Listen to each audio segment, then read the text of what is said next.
If bringing cigarettes and tobacco back into motorsport would mean we'd get some good liveries again, like I'm all for it. Bring it back. Let's get smoking going again.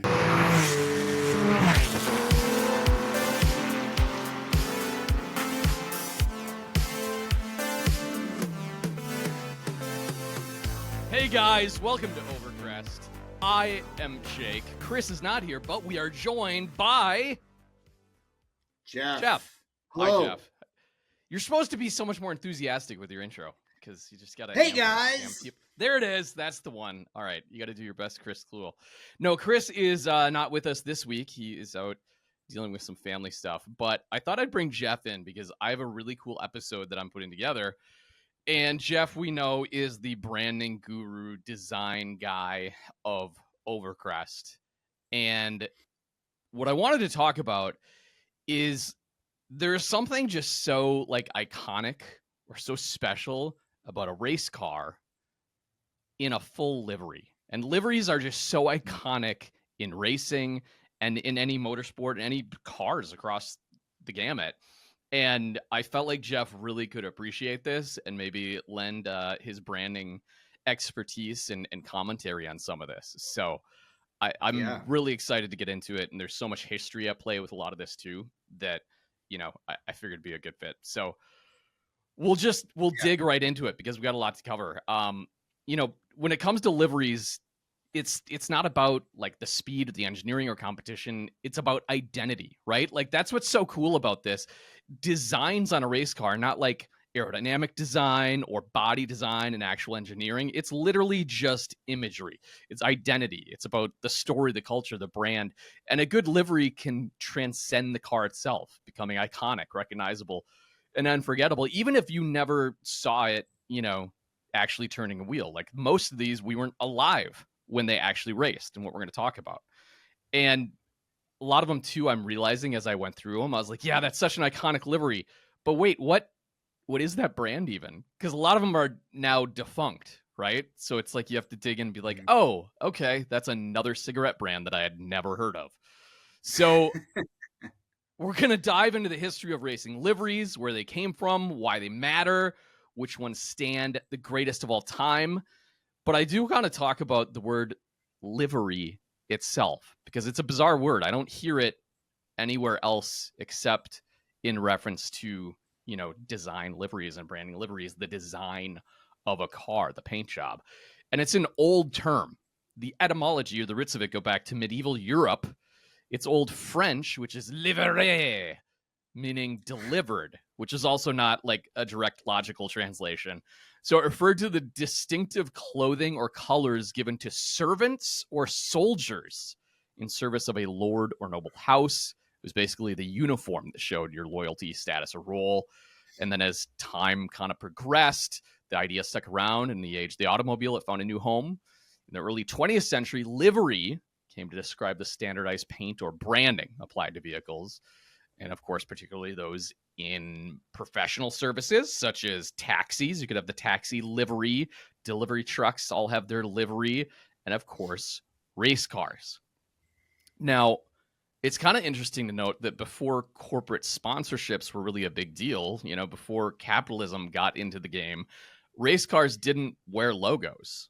They wore flags. So from the early 1900s through the 1960s even, race cars were painted in like national colors. They were representative of their country. There was like this kind of nationalistic pride in your racing cars for the country.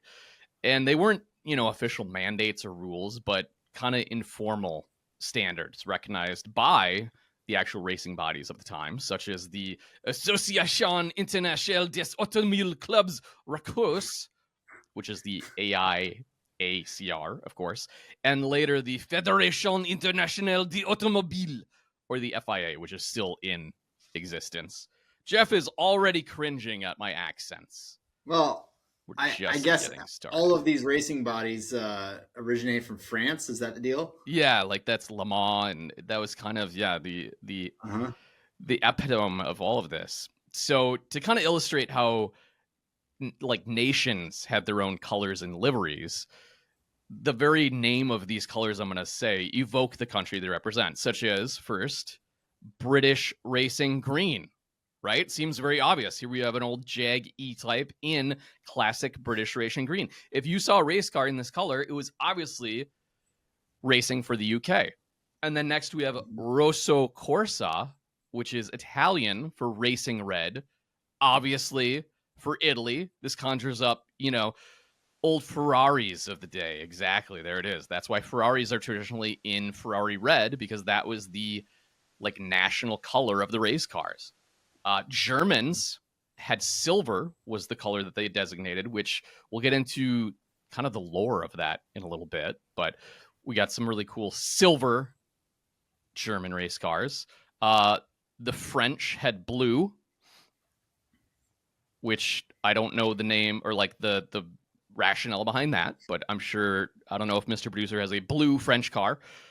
There it is. Oh yeah, Bugatti. Of course, Bugatti is nice. French. That is very iconic. And then, of course, American. This took me a minute to figure out, but white and blue. And I was like, white and blue? Oh yeah. How about all the old Shelby GT500s or the early 60s race cars? Or there we go. I want to say that's a Scarab GT. I could be wrong. I don't know what that one is. But back in the early days of racing, cars weren't just competing for manufacturers and drivers. They were symbols of that national pride. And if you dig deeper into the lore of the colors, like I said, the origin stories themselves are really fascinating. So I talked about German silver.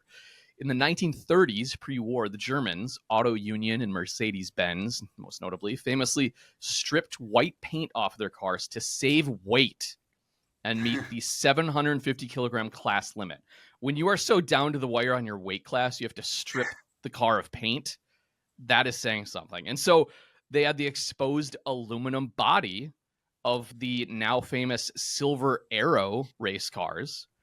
And that is how they basically kind of established that silver was the color of the color, I was pronouncing it like the UK spelling, was the color of, the German cars. That's the Silver Arrow right there.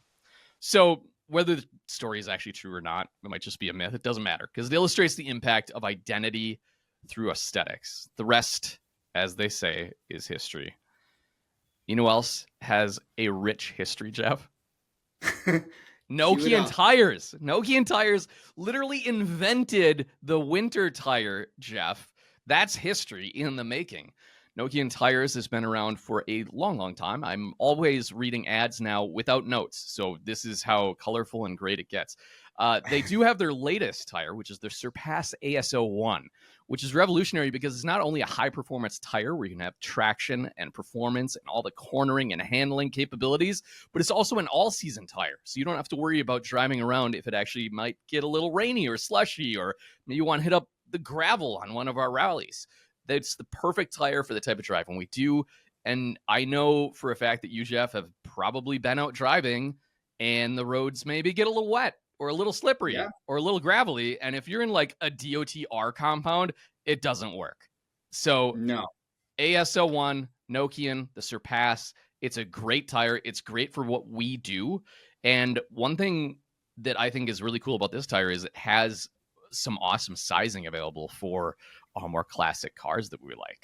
We've been looking at the sizing charts. Like 16s and 17s. And exactly. If you live in Minnesota like we do, it makes a lot of sense. Yeah, I really like it. Check it out at nokiantires.com/surpass. All right, back to liveries, Jeff. The kind of revolution, as we think of it, with corporate sponsorships and liveries really kicked off in 1968 when the FIA, do you want me to pronounce the whole word again just for the hell of it? No, I'm going to go back. The Fédération Internationale de Automobile. It relaxed its restrictions and allowed commercial sponsorship in Formula One. Prior to that, 68, it was there was a rule against it. And that, of course, opened the proverbial floodgates. Enter logos, brand partnerships, bold colors. Liveries were no longer just paint. They were rolling billboards, art pieces, and statements. Suddenly, the identity of a race car wasn't just its shape or its number or even its manufacturer. It was the look. And that look would define entire eras.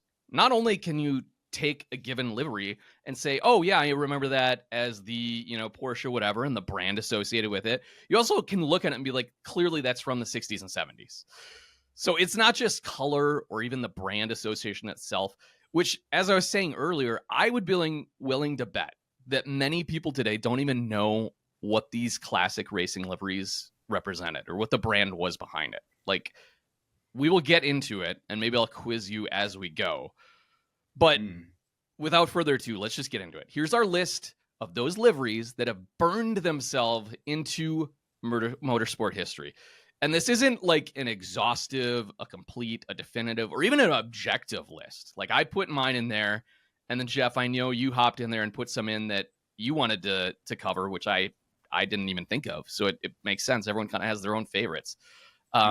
But undoubtedly, these are the cars and their designs that became burned into motorsport history with a combination of aesthetic, branding, emotional resonance, timelessness, and the impact they made. It was honestly like hard to navigate all of these different decisions and like which should I pick and what should I? But you know what? It's kind of like asking somebody their favorite movie. Right. You know? Hey, what's your favorite like, movie? What's your favorite song? Some people like hard rock, some people like Kenny G, and so that is the difficult thing when you talk about like the most famous. It's definitely going to be, there's going to be a lot of bias and there's going to be a lot of personal preference. It's a good analogy because even if someone's like, oh yeah, what's your favorite movie?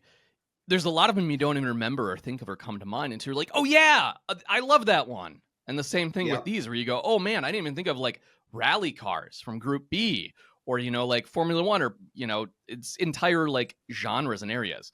So before we get into it though, speaking of navigation, let's talk about OnX Off-Road. With over 750,000 miles of trails and comprehensive offline maps, you can explore without worrying about cell service or reception. You can have all the app features, including trail ratings, detailed information, discovery tools to help you find trails near you. OnX Off-Road also includes public and private land boundaries. You'll always know where you can legally drive, off-road, camp, and explore, which is really good to know. That way you're not going to come across the guy, with the shotgun on his rocking chair out on the front porch in rural Arkansas, that you probably are not supposed to be on his land. Yeah. So that's always good to have these land boundaries. You're also the able to farmer that's going to be in Oregon this weekend because we're going to use OnX as part of the Overcrest Day Pass for the first time this weekend. That's going to be really exciting. Voyage. And so you will get to see where that very private territorial cannabis dealers' land boundaries are and not actually trespass. The app features self-service layer. You'll actually know where you'll have service on the route, which is cool. And for added peace of mind, there's a wildfire layer. Did you know this? It helps you avoid active fires and smoky areas. You can be safe and aware of current conditions all throughout. Route builder, waypoint marking, real-time updates, route sharing. It has a laundry list of really cool features for your next adventure. You can try it for free, actually, for 7 days at OnX Off-Road. Okay, Jeff, in no particular order, let's get into liveries. Let's do it. This iconic branding livery debuted in 1968, sponsoring Porsche's factory teams at endurance races. Martini and Rossi is the now infamous Italian vermouth brand. And while drinking and driving is obviously a terrible idea, alcohol sponsorship in racing have always been ubiquitous and carried this like strange irony. It's like as if Bic lighters sponsored a fire truck, right? It's like, wait a minute, those don't go together. It's absurd, but it totally works. So Martini Racing was the division of Martini and Rossi, the liquor brand. They always featured a white base with blue and red stripes. It was sleek, it was stylish, and somehow always fast looking itself. Even if the car is sitting still, you saw that livery. It was elegant, timeless, and versatile. And Martini's livery works on almost anything, which is kind of exemplified by all of the different cars we have listed here that wore this livery. It elevated motorsport aesthetics into a new class of sophistication because, of course, you have your vermouth for your Martini. Mm-hmm. Jake, when I think about Martini liveries, there's so many like different types of motorsport that had livery. Like, Exactly. what was your favorite Martini So I livery didn't piece? even realize my favorite until I went through the list. And here's my favorite because it's totally different and subtle. So let's see if I'm totally going to screw up our producer here. First, let's look at kind of like a classic Martini livery. So the Lancia Delta Integrale. This was the WRC, the Rally Championship in the late 80s. Yeah. Let's see if we can put an example of that up. That's a very like a classic Martini livery. It's the white, it's got the blue and the red. There it is right there. It's got kind of the Group cool B. swoops. Such a cool, classic, iconic car, iconic livery. But my personal favorite is the hippie Porsche 917. And Mm. this one is, yeah, there it is. So you can kind of see it on the back. It's very subtle because it has it on the rear wing. And I wanted to say it had it maybe on the other side really small as well. That's my favorite because that is considered a Martini livery Hmm. that they did this in the 70s. It was very iconic and a nod to the whole, like, I don't know, hippie style. What would you call that, Jeff? The hippie Yeah. style. Yeah. Definitely psychedelic roots, There it but is, it's, psychedelic. yeah, the best part about it is that it's just so simple and clean, yet not like anything else during that era. Yeah, that one is really cool. Of course, you had the 935, the Moby Dick variant, which is right there. Scroll up a little bit more, Mr. Producer. We're not quite in frame on that one. Oh, yeah. That is such a cool looking car. And it is just very, like, iconic and clean. We had the Yep. Lancia Delta. And there's a whole laundry list of other cars. You know, Brabham's and Lotus F1 cars in the 70s had it. Williams F1 cars as recently as 2014 and 2018. Like, it's still in use, which is very cool. Hmm. Speaking of alcohol, you probably knew this one because somebody on the lifts, Jeff. Did this one come to mind immediately? Oh yeah, this is like This next livery, it's wild. all It time. is unmistakably German and completely unapologetic. Known as much for frat parties as motorsport, Jägermeister leaned into its chaotic party animal persona, a perfect fit for the aggressive machines it sponsored. The bright radioactive orange with bold black Jägermeister logos and a giant stag's head first appeared in 1972, sponsoring European touring cars and hill climb entries such as this terrible, terrible car known as the 2002. I think your 2002 should have a. I mean, an orange 2002 would fit you really It well, would given what actually be you've got. very fitting. Yeah, I would Yeah, given love what you've an got for orange 911. 2002, and I would love to complain about it every single day I own it. So that's the 2002 Ti. Of course, the Porsche 934. That is probably the most famous Jägermeister livery right there. Hmm. Absolutely cool. Alfa Romeo 155 V6. I did not know this. Now that I see it, I guess I recognize it. That's really cool. That is an awesome car. And then apparently there was also like Group 5 and DRM series cars throughout the 70s and 80s. Holy Hmm. crap, look at that. Yeah, some Dude, some incredible Jägermeister I want that uh, collection. liveries. You realize Yeah, just off camera in that collection, whoever that is, he clearly just has Jägermeister on tap. Like you would need to if you had a garage full of Jägermeister cars. yeah, Not necessarily my favorites or that iconic, but certainly honorable mentions since we're kind of talking about, like, I'll call it beverages, not just alcohol, because we have Coca-Cola, right? They have the classic yeah, red and white livery, often yep. seen on IMSA and GT cars, such as this is a, 962. Hmm. Also on Bob Aiken's 935 was a Coke. The Coke 935 car may come to mind. It was very clean and corporate. And of course, it was very successful on the cars that it actually sponsored. And of course, notably, I don't even consider it a classic yet, but Red Bull is Yeah, ubiquitous in the racing world, especially in Formula One. They have like, what, 3 different racing teams they sponsor now? yeah, Their they've got a own couple. Formula One teams. It's definitely like the modern livery in the motorsport world. They've done F1, they've done World Rally Championship, they've done MotoGP. I didn't realize. Of course, they have all of like their Red Bull Air races and everything else that they sponsor under the sun. You know, the Yep. blue and yellow palette with the charging bull. Yeah, there's something just, I don't know. We can get into it a little bit, but where I get lost when I look at Red Bull liveries is just the amount of sponsors, the amount of brands, the amount of tiny logos everywhere. It just really Right. clouds the like color blocking and some of the things that make a lot of the previous ones you mentioned iconic. I think you're Just the eye right. catching level. The fact that it is so like singular in vision, like they just Mm-hmm. had a singular, for the most part, sponsor, a single major sponsor, and then try to just plaster all these logos all over the rest of the bodywork. Even, I mean, I guess Group B cars, you did kind of have down the fender, like the list of, Yep. different sub sponsors, but it was done in clean in such a way. And I do wonder if some of it is the actual designs of the cars that the livery is Mm-hmm. on. Like you think about these earlier cars, even like those IMSA cars or Le Mans cars, the body shape was much Yeah. more well defined, where it lent itself to a clean design. Yeah. Formula One cars these days are just like an assemblage of wings. So it's so Yes. hard to have any type of a clean design, even if it is just a single livery or design. Yeah.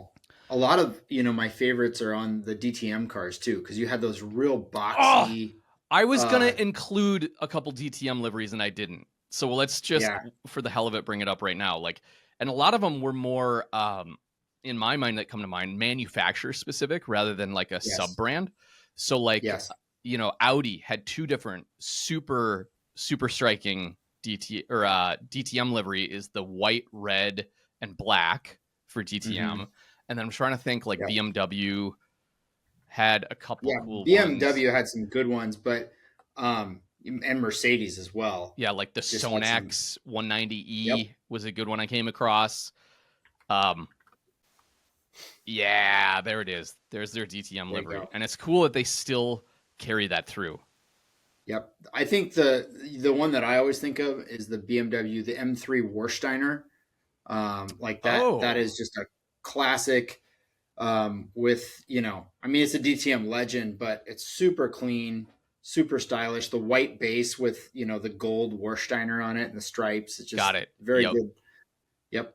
Very, I very like good that one. one. Oh, there it is. Yes. Okay. I It mean, took me a minute. Yeah, because it that has is the all like time. the M colors as well.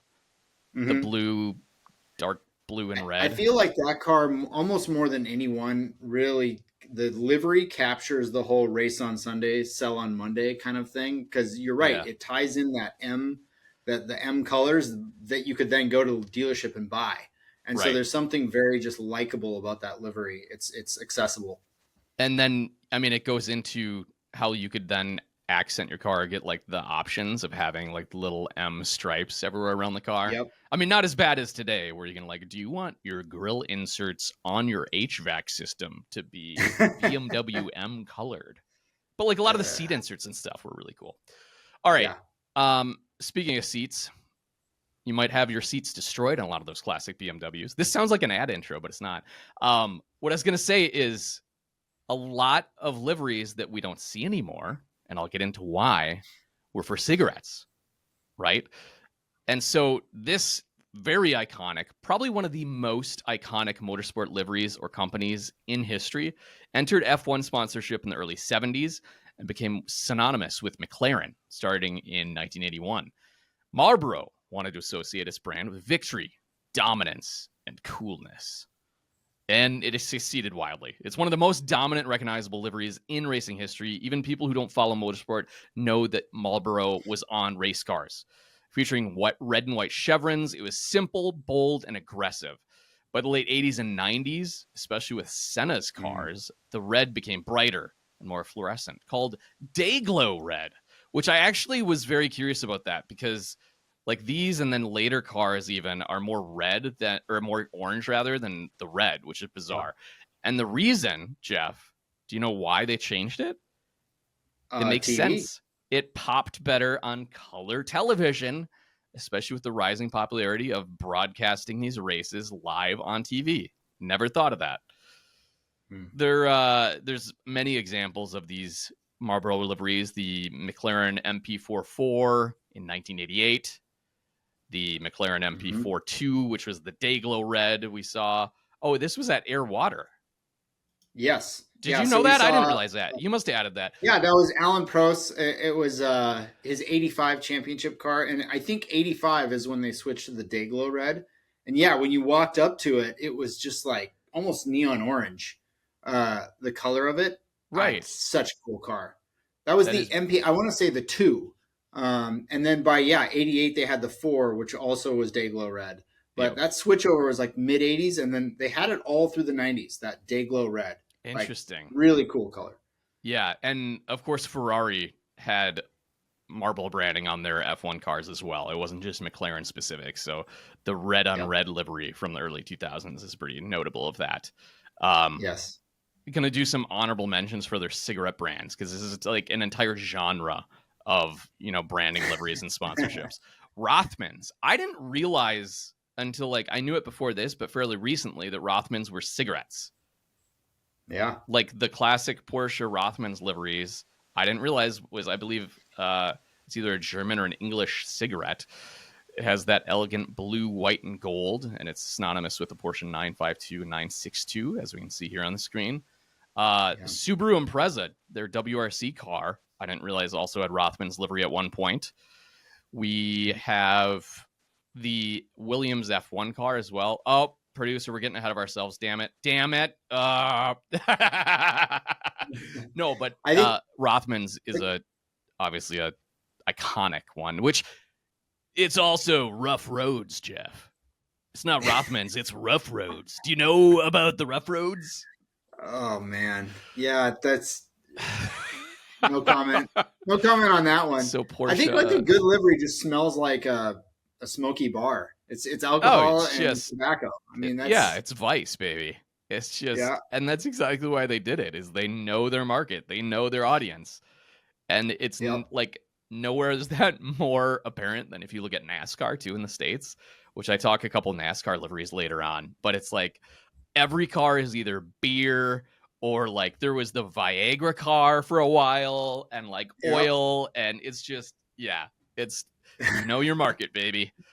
Um, okay, back to cigarettes. You can, of course, this is one of my favorite, is John Player Special, which again, I didn't know was a cigarette brand. I just knew like the JPS branding. I had no idea what it was. Oh Um, yeah. it's, I think, the most stylish livery to ever grace an F1 car, period. Full stop. Cannot, Ooh, cannot, ever. yeah, tell me else why. It's the best, cleanest livery. It's this debuted with the Team Lotus in 1972. It ran all throughout the 80s. Lotus 72, Lotus 79, Lotus 97T. It's just, it was driven there. That is so iconic right there. It's so Yep. clean, just black and gold. And that was Yep. it. I think they drove this in IndyCar as well, too, right? There was That actually might the be an IndyCar. Andretti's. You're right that we're looking at. Yep. Um, and to your point too, Jeff, like it's not plastered with all these other cross brands. Like there's a couple that I can point out there, like Goodyear on the back wing, but it's just Yeah. very, very What clean. I what I like as a designer looking at this is it's two color. And so Right. those other brands gave permission clearly to allow, Olympus to be put in that gold that You're matched. right. And That is so cool. it just it looks so clean because you don't have an RGB rainbow of colors Yeah. plastered over the top of the color blocking, and it just really pleasing to the eye. Also, like to your point, the black with the tires, there's just something about Oh, it's so the black sinister livery with the tires. and classy. Yeah. You're right. I didn't even think of that from like an operation standpoint, having to get all the other brands permissions to use that color. So like Goodyear, they Yep. had to get permission to use the JPS gold and Olympus. Yep. That is really cool. Now I went down a rabbit hole here, Jeff, because obviously we don't see tobacco liveries in motorsport anymore. It's something that makes these examples kind of all the more memorable and iconic and special. Like this is very cool because it's not seen today. It was a point in time. And tobacco sponsorship was actually banned from Formula One in the early 2000s, which I guess so. It makes sense. Public health and all the initiatives and the image of the brands. But here's what's kind of neat and kind of punk rock. Rather than completely abandoning the classic liveries, teams like Ferrari, who had deep ties with Marlboro, had to get creative. Instead of fully removing the brand, they leaned into subliminal branding. One of the most famous examples was the barcode livery. Starting around 2007, Ferrari ran a stylized red and white pattern on the engine cover that closely resembled Marlboro's chevron without explicitly saying so. It wasn't technically a cigarette ad, but everyone knew exactly what they were looking at, especially if you had watched those cars earlier when it was Marlboro white right on there. Mm. By 2010, under pressure from health organizations, they did drop the barcode brand. Then came, quote, Mission Winnow, which I remember seeing and hearing this, and I had no Yeah. idea what it was. It was a newer initiative launched by Marlboro's parent company, Philip Morris International. It sounded vague and looked really futuristic, using green and black branding. The official story was that it promoted innovation and a smoke-free future. But critics and those who could see through the BS, Jeff, they argued it was basically just brand presence without product advertising, right? Like, yeah, this is Philip Morris, this is Marlboro, but we're not selling cigarettes. We're just selling good vibes, I guess. Telling you the future. It's totally the future. Yeah, it was a legal workaround to maintain that Marlboro-Ferrari relationship. So even as tobacco left most of the motorsport world, fingerprints or burn marks, do you see what I did there? Stuck around a lot longer than you'd think. The next kind of... Sorry, I got to butt in. If Please do. I realize I'm talking a lot, and that's because Chris usually if just cigarettes and tobacco back into motorsport would mean we'd get some good liveries again. Like, I'm all for it. Bring back all of it. Like, let's go, because it's if I could get a Marlboro livery, I mean, I think of you've probably seen there's a little niche brand called Roma Motorsport that we follow in our space, and I was talking to Anthony Hope, who runs it, and a lot of their inspiration is all of these kind of things, the cigarette, the classic motorsport liveries, and it looks just so good. It's just so clean and so blocky and pleasing to the eye. A bright yellow with a black, or a bright red with a white. Bring it back. Let's get smoking going again. Okay, sounds good to me, Jeff. Sure. No, I was gonna say I'm used to Chris just butting in with full force, so please do the same. All right. We are gonna switch gears though here a little bit, or industries to be more exact. So that was Vice. That was alcohol, soft drinks, smoking. The next livery is so iconic though that modern brands and custom builds still replicate it and still use it. The powder blue and orange Gulf sponsorship was first used in 1967 when it graced the JW Automotive Ford GT40. So iconic. Mm-hmm. It also saw the silver screen in the Steve McQueen film Le Mans with the iconic Porsche 917K. Did you ever try to suffer through that movie, Jeff? Le Mans? I have, yeah. Yeah, there's no story to it. The Gulf livery has also graced countless other race cars over the years, from Aston Martin DBR9 to the McLaren F1 GTR had a cool Gulf livery, amongst many, many more. And talking oil, there's other oil companies that have awesome liveries. Castrol has the red, white, and green that you see on the classic Toyota Celica and WRC and their Supra GT cars.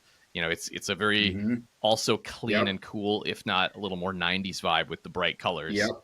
And then STP has their bright red with blue trim, and that's hugely associated with like the Richard Petty number 43 Plymouth car in NASCAR. It's a staple, having the STP stuff around. I don't know.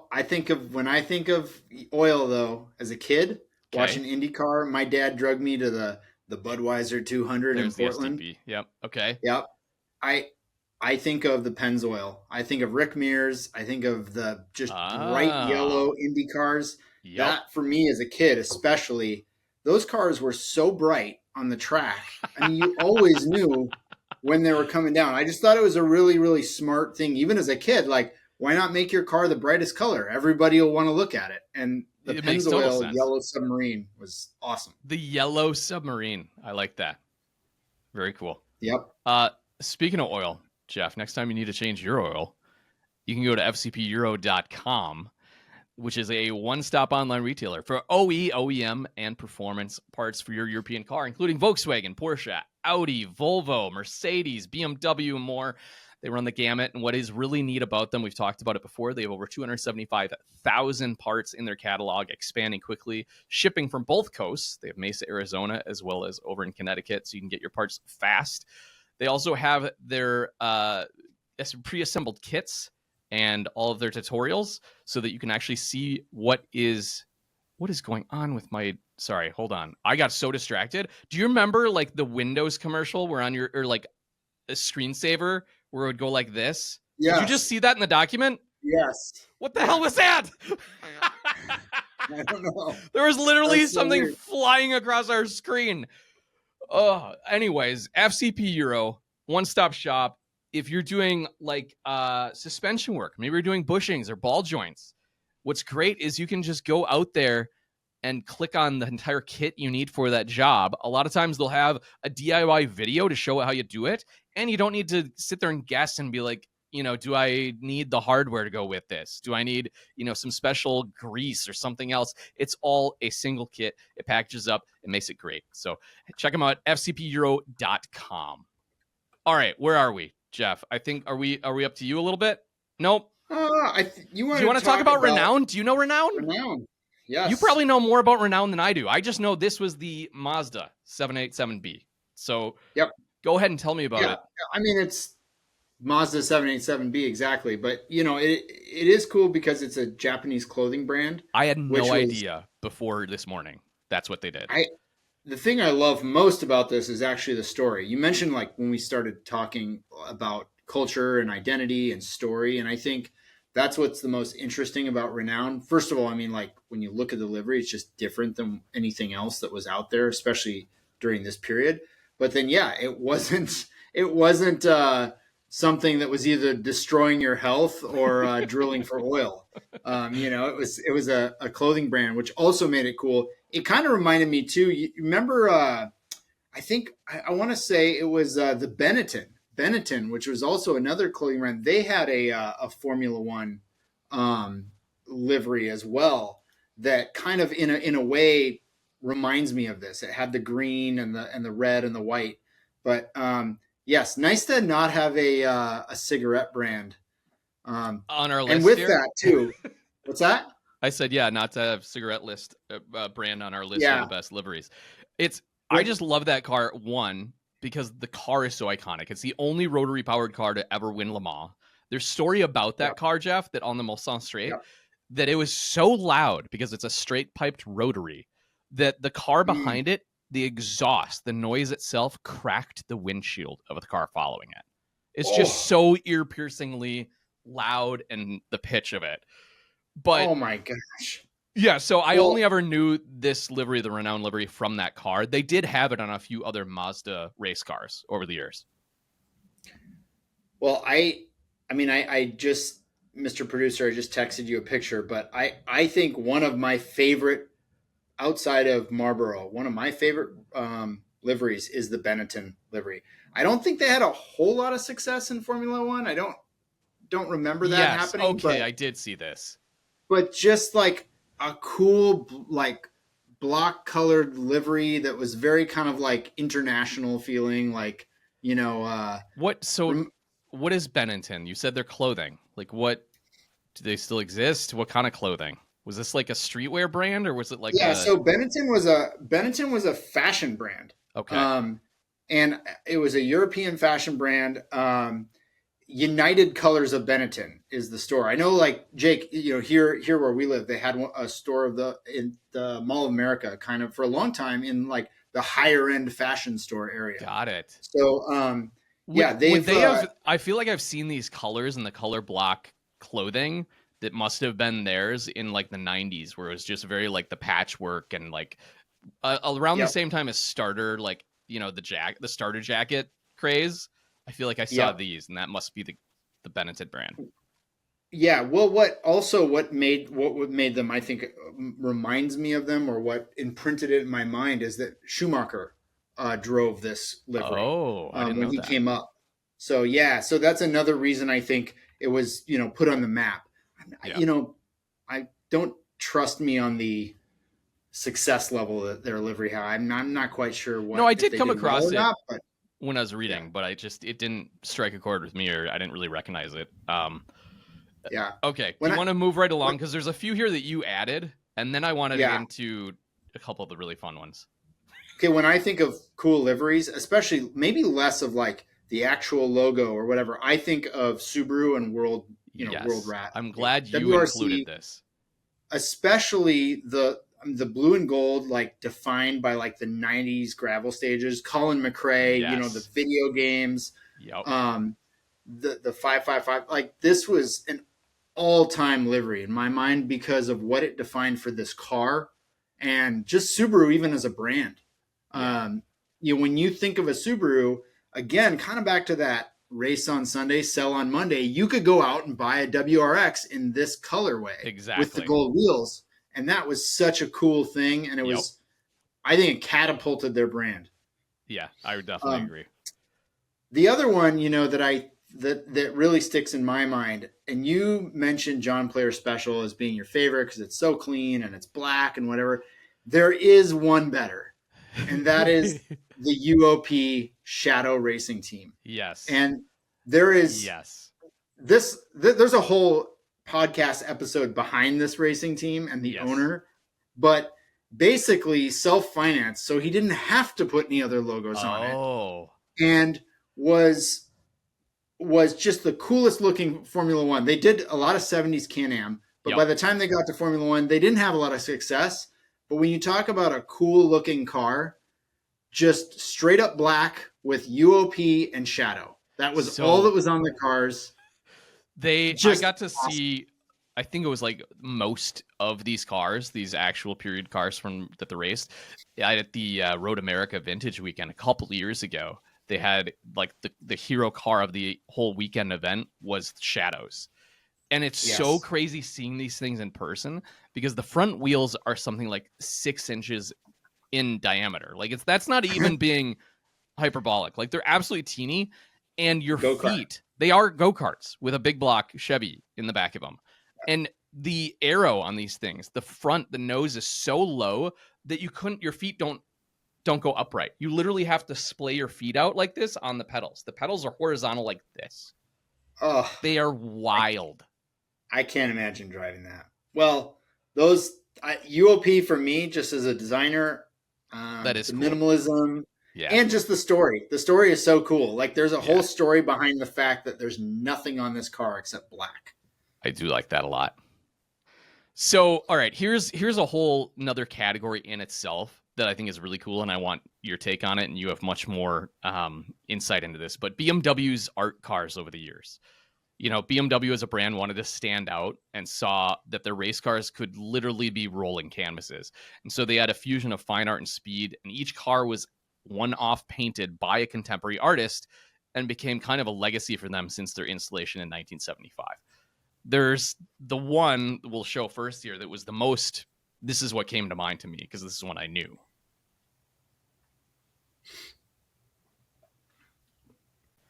There it is. All right, so this is Andy Warhol hand painted this, right, Jeff? Mm-hmm. Yep. What do you know He, anything about he, this program as far as like how they contracted the artists or what? I mean, it's not even I'm not. really sponsorship. It's just No. And I don't know all the details behind it. I've seen just short clips and then pictures of him doing it. Um, Actually, also when you get very close up to the actual car, as somebody who's painted cars, I will. In technically, it's very sloppy. yeah. It's not clean. There's not really a whole lot of technical proficiency. It's just Warhol doing Warhol really well, which was making a statement with color and blocking, and it is a super cool car in person. I don't It's understand Warhol. I mean, I don't understand at most the art, to be honest, Jeff. yeah, you don't seem like a I'm not. No, not at all. pop I don't art get it. guy. Like he did the Campbell soup can, right? And it's like some Yeah. super high end expensive painting. I don't understand it. He's a goofy looking dude and did weird stuff. That's all I know. It's a cool car. I've seen it. It's really cool. Do you know any of these other guys or these other cars that we listed that were? Yeah, Liechtenstein did a 1977 320i turbo, and Liechtenstein is one of the I don't know, grandfathers of like modern pop art. They have he has the dot matrix Yep, style that I've artwork. seen. Yeah. Um, Super cool BMW. Super hit the job he did on it was super cool too. Like I think it's one of the better, maybe the best of the BMW. Um, well, I would say that, but the one I like better because he's just a personal favorite is Keith Haring. He did a BMW Z1 Oh, Roadster. Um, and as you know, I got like the doodles like behind me on the wall that yeah. are very Keith Haring esque. He did a bunch of cars, and this Oh, I've never Roadster. seen that. That's cool. Oh yeah, it's super cool. So it's kind of his trademark doodling. Yep. There's some characters when you're up in person looking at it too. He's got some human forms, and you can kind of start to make out things as you look at it closer. Super cool car. Um, and then the last one that I really love is Jenny Holzer. This was like around 99 or 2000. She did a V12. It's the LMR, they called it. Okay. And it's got these giant words on it that say, "Protect me from what I want." And it's just the most, I think, awesome BMW art car. I know I've said they're all awesome, but honestly, of this group that we've talked about, I do think that Warhol is probably the weakest. Yeah, Um, I agree. it's And the yet weakest it's one. the only one I know. Jenny's cars All really right. Are cool. we able to Like, pull that up, Mr. Producer? I'm really excited to see this. Protect. Oh, it's very clean. It's very minimal. Is this what yep, you're thinking? it's very clean. It's got lettering down the sides of it as well. It's just cool. It's very very cool, and they ran the car. It's awesome. What is protect me from what I want? Don't ask questions. I don't get it, Jeff. I don't understand art. This doesn't make sense. All right, so here's where I go off the rails, and I'm super excited about it because I want to get to the one-offs, the oddballs, and the unforgettable outliers of the livery racing stories. So starting with my personal favorite, and I think I've talked about this story before, and it's so good. In the late 60s, Porsche was obsessed with winning the 24-hour Le Mans, and the 917 was their ultimate weapon. After developing several variants like the 917K or Shorttail and the 917LH or Longtail, they collaborated with French aerospace company SERA or Société d'études et de réalisation d'automobiles to design Agree. something completely different. It was an evolution of the 917. It was the 917-20, a one-off aerodynamic test bed intended to combine the high-speed advantage of the long tail with the stability of the short tail. With its bloated proportions and strained aerodynamic compromises and squat nose, however, the car looked downright ugly, Jeff. The unofficial name of the car was the Pig. It started getting thrown around by Porsche team members as soon as it was rolled out. When it came time to seek sponsorship for the car's entry at Le Mans, the story goes that no sponsor wanted their name to be put on it. Not because of performance concerns, but because it was just too ugly.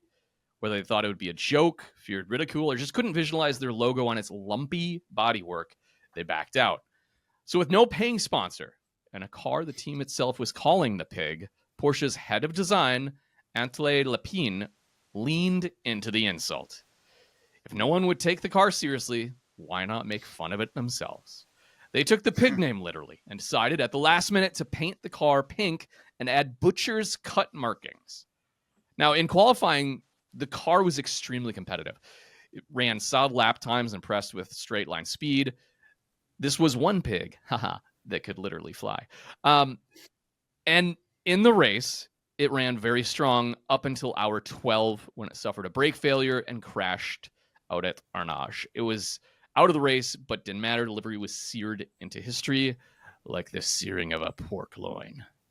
That Oh, part, I jeez. didn't even write that part down. That just came to me, Jeff. So good. I think the thing about the this livery is how many offshoots it has It's inspired. become Like, so iconic to the brand now. yeah, it's kind of like the Gulf livery where it's like the people riffing on it is Yeah. almost more than the original livery. I think of like even Ken Block's Huna Pegasus. Yeah. You know, I, I think there's just been a lot of layers baked on top of this livery, and it's super cool. It's obviously iconic for a I just reason. love the story of it. Like it was their test bed for aerodynamics. It was ugly, didn't get a sponsor, so just paint it pink like a pig. Yep. It's Another great. one-off car that is completely iconic is this next one. In 1980, Apple Computer, then just 4 years old, dipped its toe into motorsport for the first and only time in the company's history. That one sponsorship created one of the most striking and memorable racing liveries ever, the Apple Computer Porsche 935, which was run by the Dick DeBarber racing team in the IMSA GT series.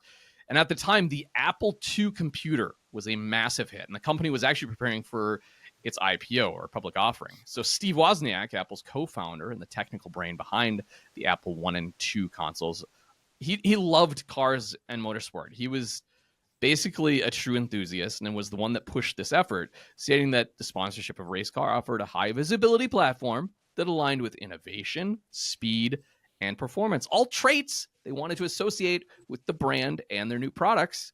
Steve Jobs, on the other hand, was notoriously image conscious, as we know, and obsessed with control over Apple's brand. And he reportedly had completely disapproved of this sponsorship. He wanted nothing to do with it. But our buddy was a true enthusiast and had owned several fun cars and had connections in the motorsport world. He pushed the sponsorship through regardless of corporate sentiment, and the car competed in North America during the 1980 IMSA season, as well as at the 24 Hours Le Mans. The car never actually achieved any major victories using this Apple livery. The car itself, that chassis, went on to become the Hawaiian Tropic car, and I think there was maybe one other livery beyond that even. But it didn't matter. The image of a rainbow-clad Apple-branded Porsche became instantly iconic. And then Apple was gone from motorsport. The 930 remains the only time Apple ever appeared in professional motorsport, or I think really in any like corporate sponsorship or branding period. Yeah. Which makes it so cool. And so Yep. just, it's one of my favorites because of that. Yep. All right. The colors are just so good. I love I don't know what you would call that. I just think of like all the Apple products after they age, for 10 Oh years. yeah, They get they need to that have almond. the almond graying plastic where it yellows in the sun, and because back in the day Yeah. we were all smoking cigarettes around our computers. Yes. How much of Speaking of that do you smoking, think yeah, is it looks like tobacco yellow. versus exactly. I mean, the Okay, car Jake, should have been painted almond. What? I thought of one other one, and I don't want to like go back too far because obviously we're Okay. running a professional operation here. Clearly. But Well, just we wait till you skipped see how professional it's going to get. I have one left after this. we skipped a big one. We Tell skipped me. one of maybe the biggest. Really? That is Camel. Camel Yes. liveries. Yeah. Whether it's F1 or Camel Trophy and off-road. Oh no, or, the Camel Trophy trucks. the Dude, Camel the Range through Rover. all of motorsport. Through all of motorsport. Yeah. They are one of the most iconic. And off-road Dakar. Yep. They had the Kramer cars. Yep. They had Michael Schumacher raced in a Camel. I mean, just really, really again, back to DTM, Mercedes had a Camel. Like I don't know how we missed that one, but Camel has got to like be cigarettes. Yeah, Marlboro and these other ones. And oh right, Camel, the other major cigarette brand. Oops. Yep. All right. Yeah. So anyway, it is interesting, we've talked about some of the liveries that aren't even like corporate sponsorships at all. They're just really unique, interesting designs that are there's designs for the car itself, or BMW, the brand itself. This next one is very similar, and it is completely off the wall, but instantly recognizable. Jeff, when you think of liveries, monster trucks don't usually come to mind. But the utterance of a single name instantly conjures up its image. Gravedigger. Green flames, purple mist, a haunted house mural, skulls, lightning. Because monster trucks don't need subtlety. It is possibly the most recognized monster truck in all of history. And always will be. And always will be. Have you heard of a monster truck called Bigfoot? Yes, but the problem with Bigfoot is there's over 15 different Bigfoots, and they all had different liveries. This is not the only Gravedigger, man. But it is always the most horrendously disgusting, over the top, like just weird. Like why is it Gravedigger? Why does it have to be like weird haunted stuff? I don't know, but it's Gravedigger. I'm Sunday, Sunday, I'm tell Sunday at the Metrodome. I'm going Bigfoot on this. I just Ugh. yeah. It's like an instant childhood flashback though. Just maximum personality. There's nothing like class and subtlety do not enter into the equation at all. And it's something that I realize my 3-year-old would love. And I think that's totally the point. It's the perfect lesson of branding itself, which is appealing to the market. And that is the market of Monster Jam and just monster trucks. It's Yeah. dads bringing their kids to go see big trucks jump over little cars. Yeah. Well, I do think back to the like original point you made. The idea of a livery is to tell a story. It's to evoke an emotion. It is to try to deliver a message. And I think, to your point, that Gravedigger, Bigfoot, any of those like really big, larger than life 80s brands, they're good at that. They're really good at Exactly. that. I'd love As to see more of that come back. Exactly. Just over the top, specifically what it's for. But I mean, liveries in general, it's more than just the brand behind them, as we've seen. Like, it's more than just the paint. It's kind of this whole like mystery and culture and time and place and moment that they existed. It tells you not only who the team was or the car, it's what era you're in. And sometimes the liveries become more legendary than the car itself. If you saw like that Camel branded car, I don't know what car that was. Most people would not, but you knew the livery right away. Mm-hmm. And in a Yeah. world where motorsport is, constantly evolving, the best liveries remind us why we fell in love with racing in the first place. They make the cars fun and unforgettable. Yeah, it's why you like rough roads. Rough roads. Dude.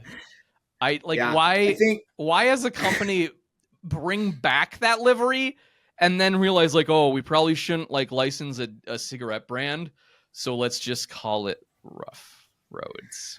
yeah, again, no comment. I Yeah. I think some of my favorite liveries too are. There's been this whole explosion over the last few years of artists painting helmets, like race helmets for like all Yeah. the F1 Okay. drivers and for whatnot. I love that. I wish they would let artists do the cars. Um, you know, this last weekend in at the Miami GP, F1 always has kind of these a little bit more artsy versions for Miami. It's Okay. like part Yeah. of, I don't know if Just it's more because ostentatious. yeah, it's Art Basel is there and all this stuff. So they usually, I know like Red Bull's second team, they were bright pink this weekend, and they'll have different kind of variants. Ferraris, did you see Ferraris this weekend? No. Like the back half of the car was white and blue. It was bad. Um, but but but like I do wish I would love it if artists got a little bit more access to make these things look good because whoever's in charge of like liveries these days are it feels like it's a corporate design by committee. That's kind of Yes. how it looks. 100%. there, Oh there you yeah. go, there it is. Well, you realize what that is? It's, I'm assuming, the HP colorways, Yeah, because you see the big it's HP. yeah, again, that's designed by corporate committee. Well, I was gonna say, you realize how much of this, going back to like the JPS and how it's like, oh, how cool was it that Canon allowed them to have their their logo in that gold color? Clearly, HP was like, oh no, we're not going to be in shell red and gold, and so Yeah, they're literally taking brand standard booklets and being like, how do we apply it to this car and also combine it with something else? And there's so much money involved that it's just, it yeah, gets so convoluted. yeah. My pitch is if somebody starts up a new no rules WRC Group B and they let artists do all the cars, and maybe people have to stand 10 feet further away from the tracks and nobody dies. But that's what the world needs. I agree. More I art like that. cars in more art cars in Unregulated series. unregulated little Italian towns. That's what we need. Yes, let's go. I love it. All right. Well, on that note, I think that's it for the episode. We'll be back next week with who knows what. Um, in the meantime, some of you will probably be joining the Overcrest crew up in Oregon for the day pass, which is going to be Let's super go. exciting. Super exciting. And donuts and drip. Watch out for that on Instagram and on social. We'll be covering that. So, all right, guys, we will talk to you next week. Take care. See you.